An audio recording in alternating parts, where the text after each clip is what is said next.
All right, we're going to take a look at the CyberPower Gamer Supreme PC. And as the title says, it's got the Sony 800X3D on it.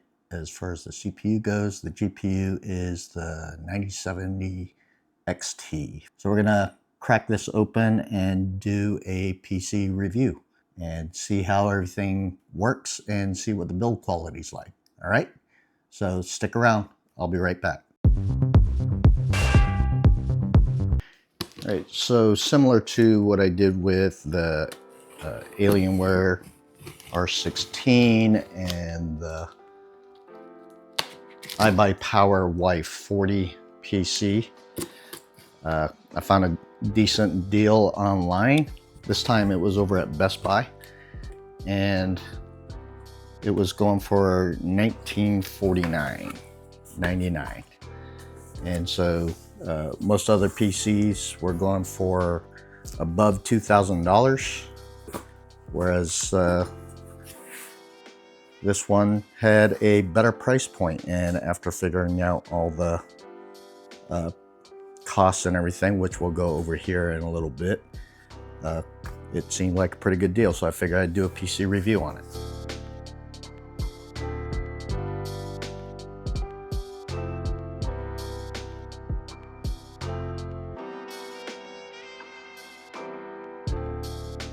Interestingly enough, the case really caught my eye because it reminded me of the Fantex Evolv X2 case. And I don't think that's the case that this is.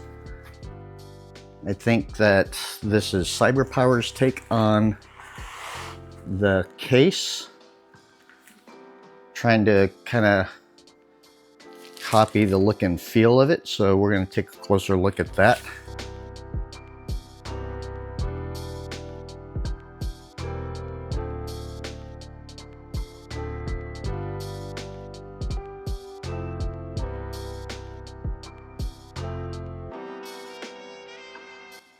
I got a hold of a Fantex Evolv X2 as well, a white version of it with the silver accents.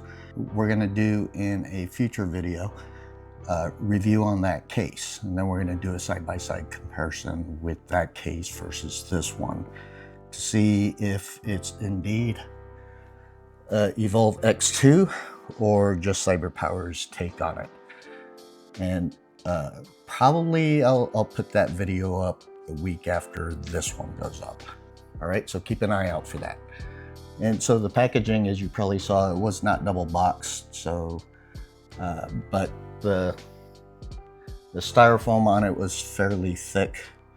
So here is their incentive to do a review on their PC for a free $10 gift card. It looks like 2 of them, and there's like a little USB little dongle there.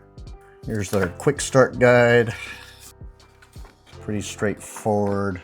They're using some older pictures, a DVI connector on the back of the motherboard and or the GPU, which is a little funny, but that's that. And here's some antennas for the Wi-Fi, power cable, and here's the mouse. Okay, so it says here on the sticker right there to remove the top panel first. And there's a sticker on the back. You can see right there to connect your monitor to the GPU. And same on this side, another sticker that says remove the top panel first. And as you can see, there's some packaging in there to protect the GPU. So let's remove this top panel first. By the way, there's some RGB strip on the top right there. And there's the little connector for the RGB. And of course the power and reset button that is at the top. And it looks like the top filter here is not removable. There's some screws right here, but I believe these screws are to hold the RGB strip in there. So yeah, it doesn't look like the filter is removable, which is a little disappointing because if you're using it as exhaust, you don't necessarily want to create more resistance for the exhaust by having a filter there. So there's some screws right in the middle, well, near the middle, that are capturing the glass panels that you've got to remove. It doesn't talk about that part of the case at all, so be aware that that's an important thing. In other words, if you don't know to take these screws off and you don't know that they exist for the side panels, you try to pull open these side panels, then if you yank too hard, you're going to break that glass, right? So just be careful.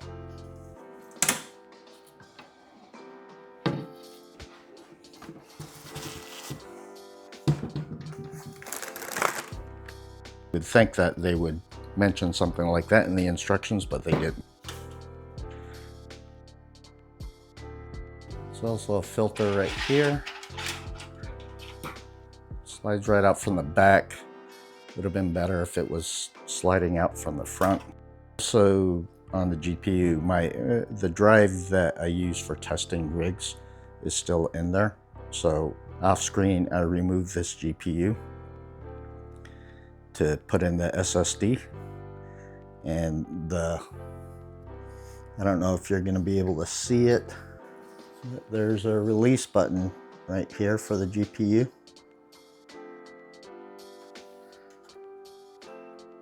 Right here where my thumb is, and that was in the release position.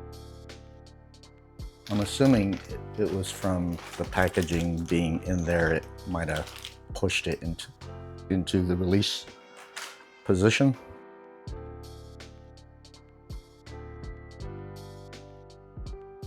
And the screws for the GPU were secure, so no complaints there.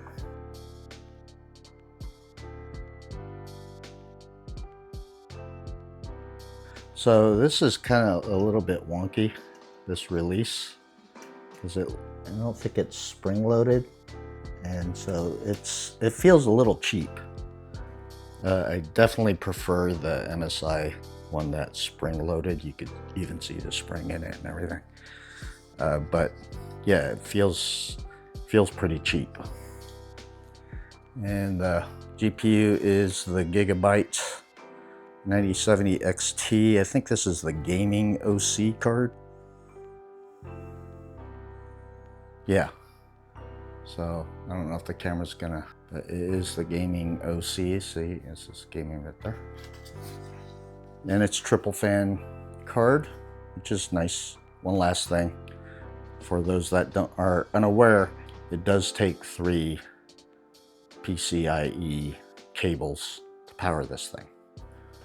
All right, another nice touch. A lot of your pre-builts come with a single channel RAM. This one comes with a dual channel RAM, although I did a review on RAM frequencies and whether or not it's worth going beyond 6,000 megahertz, and one of those tests included a single channel RAM versus dual channel. Not really any difference. So if you haven't seen that video, go ahead and check that out if you'd like. This is the SSD I used to test the rig with. The rig came originally with this Western Digital 2 terabyte SN3000, and as well, you know, there's a quick release.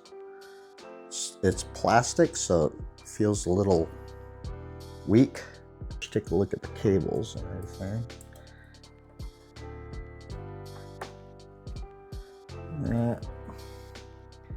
That front panel cable felt a little bit loose. It socketed back in.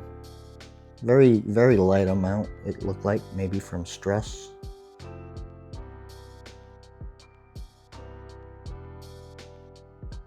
Okay, everything feels secure on the cable side.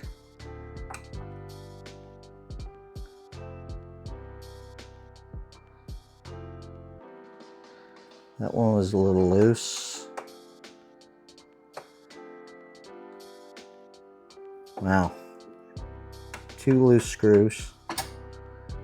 3 loose screws.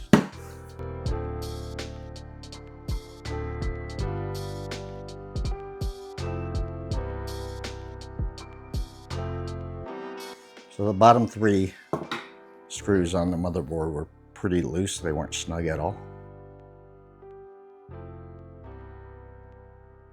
That's 1 loose screw.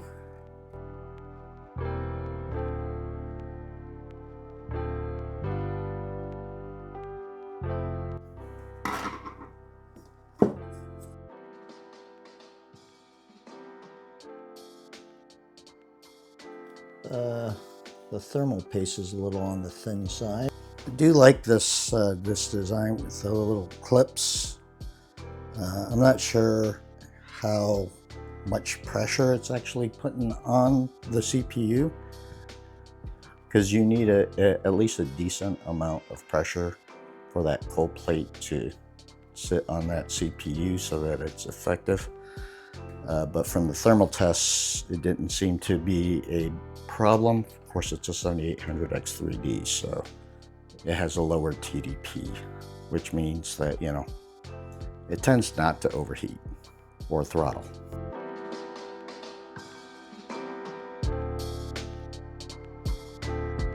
The screws are good. And there's like a little GPU support bracket right here. It just kind of flexes to fit the GPU. I'm not sure if it's adjustable or not, because it feels like it just stays in place. So we'll take a look.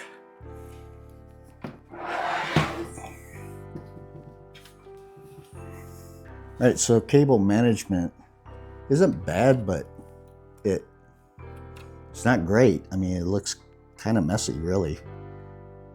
Everything's just bound together.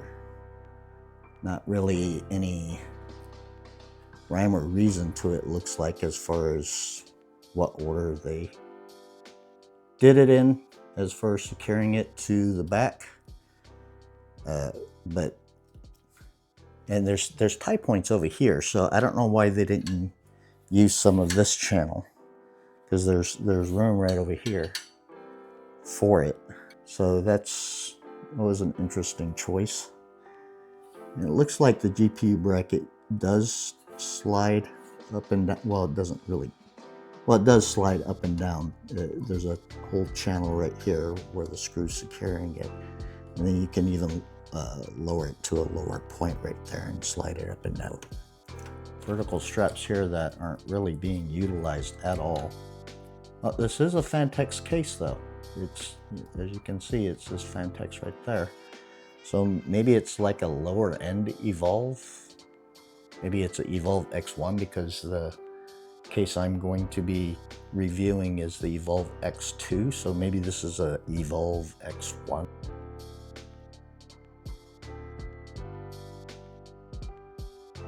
So no loose screws there. Let's take a closer look at that power supply.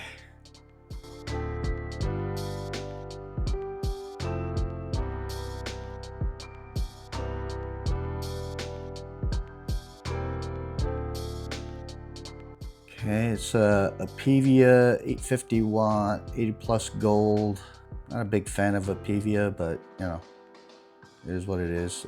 12 volt rail says 850 watts, so it's I would assume that it's pretty efficient. Let's check the radiator screws. We're pretty much done, I think.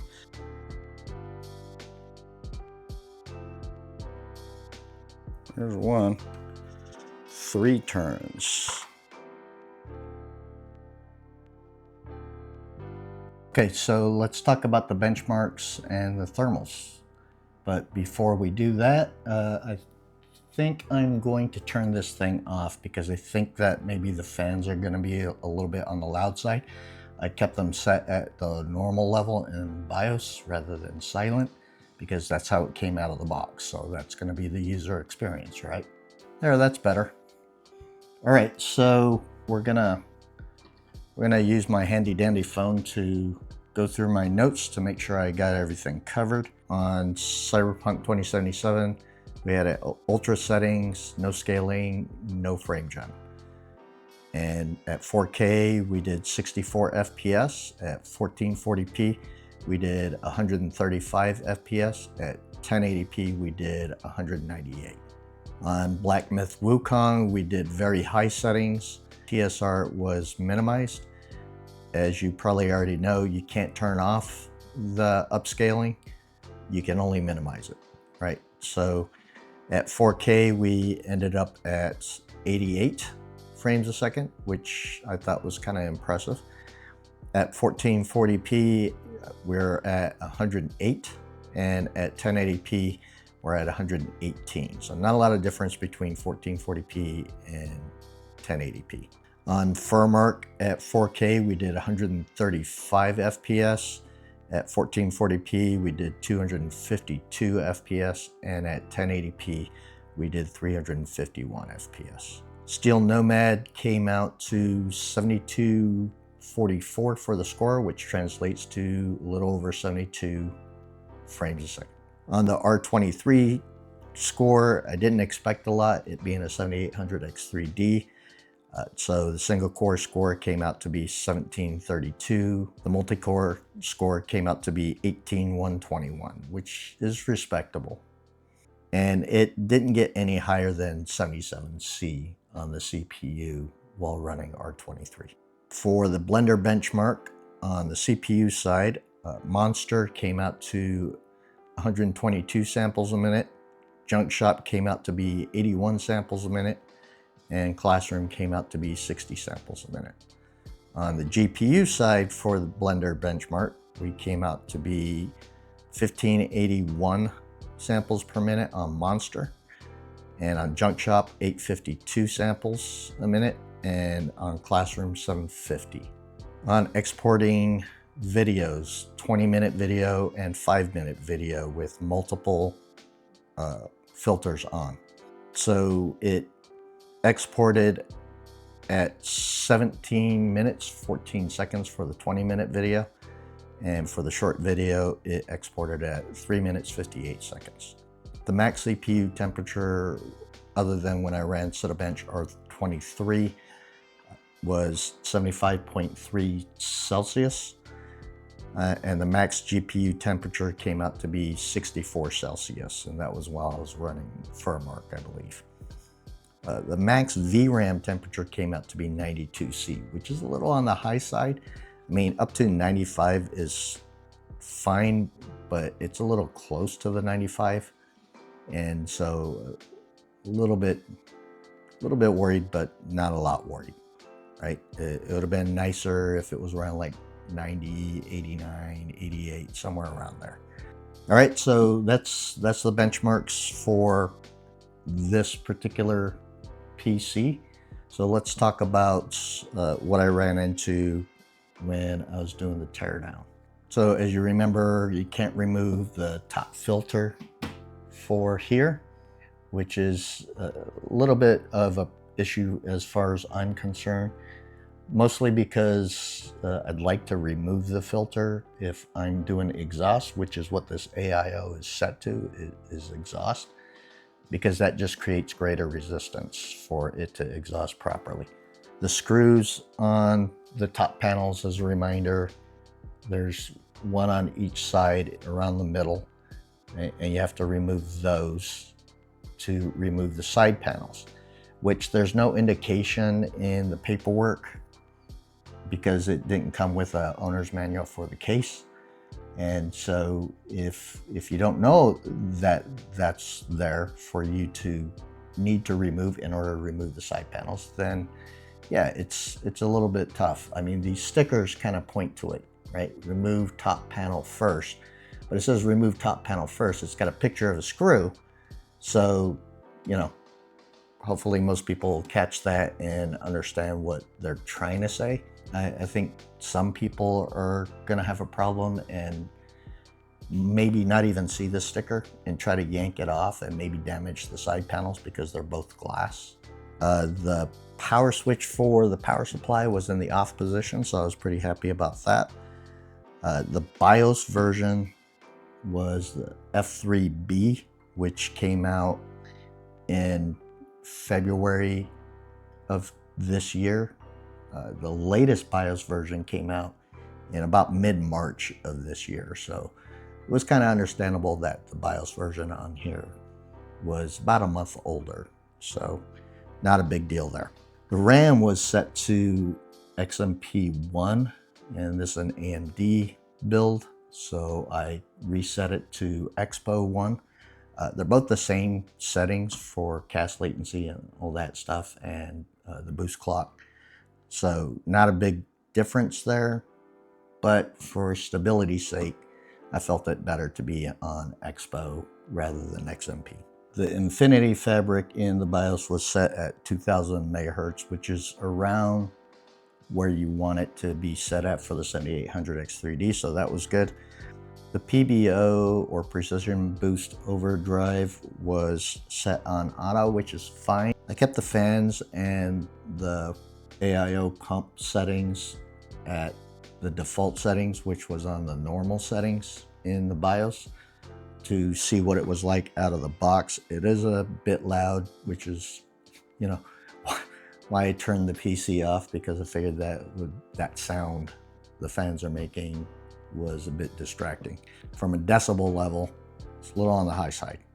I also couldn't find the resizable bar in the BIOS. I'm assuming that it was on and or it was automatically on and not even available to turn off in the BIOS. The GPU, the 9070 XT, the driver date on there was 2/25/25. The version is 32.0.13031.3015. It's a long version. It's pretty much up to date on the drivers. I think there's like one or two more versions that are newer. The chipset drivers were mostly from 2024, but the B850 motherboard is pretty much the same chipset as the B650 motherboard, so it was kind of understandable that most of the chipset drivers was from 2024 or older. No bloatware from CyberPower, so that's always nice to see. There was still the bloatware that you normally find in Windows. So the top vent also kind of reminds me of the height cases. The bottom filter comes out from the back instead of the front or the side, so I didn't really like that. But the porosity underneath for intake is pretty decent. I want to say it's like 60, maybe even 70% porosity. But of course the filter kind of creates a little more resistance. So I'd say maybe an equivalent of 50 to 60% porosity if you include the filter as far as airflow goes. The bottom three screws on the motherboard were loose by at least a single turn, a little bit more than a single turn. So that was a little concerning. The rest of the motherboard screws was fine. The cables were all correct and not bent or loose or off. The fans on the AIO, the forwardmost corner screw was loose by a couple of turns, and the CPU, the thermal paste, was a little on the thin side. There's nothing majorly concerning with it, but it's a little bit off. Also, the AIO, the pump, has these levers in it. I kind of like that, but it also kind of makes me think that maybe there's not a decent amount of contact on between the cold plate and the CPU.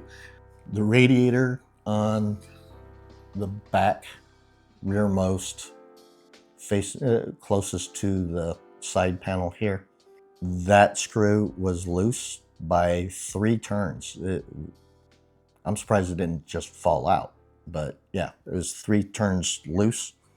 The rest of the screws on the top underneath this top panel were fine. I checked through all those screws. This is a Fantex case, So I thought maybe this was like CyberPower's take on the Fantex Evolv X2 case.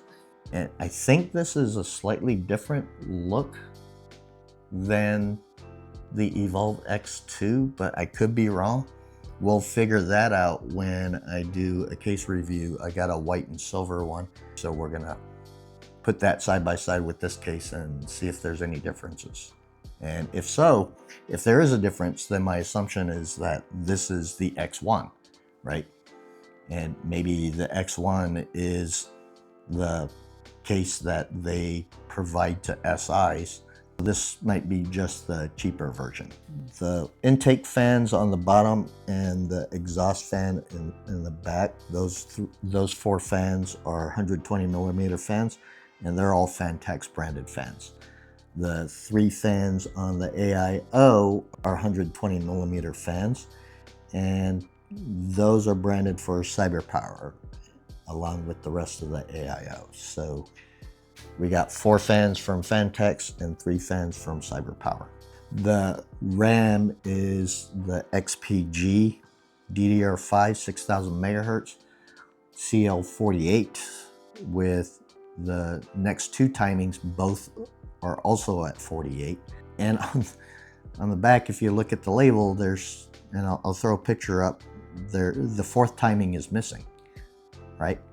And it also says on there 16 gigabytes by 8 instead of 16 gigabytes by 2. So I don't know if that's a misprint or this came as a bundle, kind of like an OEM thing where they bundle up like 8 sticks of 16 to sell more at a cheaper price for SIs, and then they just break them up into groups of 2. I don't know, but I thought that was kind of weird. The front panel, or side panel really, has a USB type C port and 2 USB type A ports. I'm assuming these are 3.1. The rear I/O for this B850 motherboard from Gigabyte has a display port, an HDMI port. It has 4 USB 2.0s. Interestingly enough, it has a PS2 keyboard mouse port. I don't understand why they would put that on a current gen motherboard, but okay. And there's 2 USB 3.2 Gen 2 Type A ports. Those are the red ones. There's 1 USB Type C port, that's 3.2 Gen 1. And there's 1 RJ45 port for the Ethernet, and that unfortunately is a 1 gig Ethernet port. Gigabyte went a little on the cheap side for this thing. Should have been minimum 2.5. There's 2 USB 3.2 Gen 1 ports, which would be the blue ports, the Type A's. And you've got the quick connect for the Wi-Fi for the antenna. And you've got the audio. All right, so that's the review for the CyberPower Gamer Supreme with the 7800 X3D and the 9070 XT from AMD, made by Gigabyte. So yeah, it's a decent PC for the price at $1949. I paid maybe $150 to $300 more than had I just bought the parts individually, assuming that I got 9070 XT at maybe 10% above MSRP, it being an AIB card. So, you know, it's not a bad price.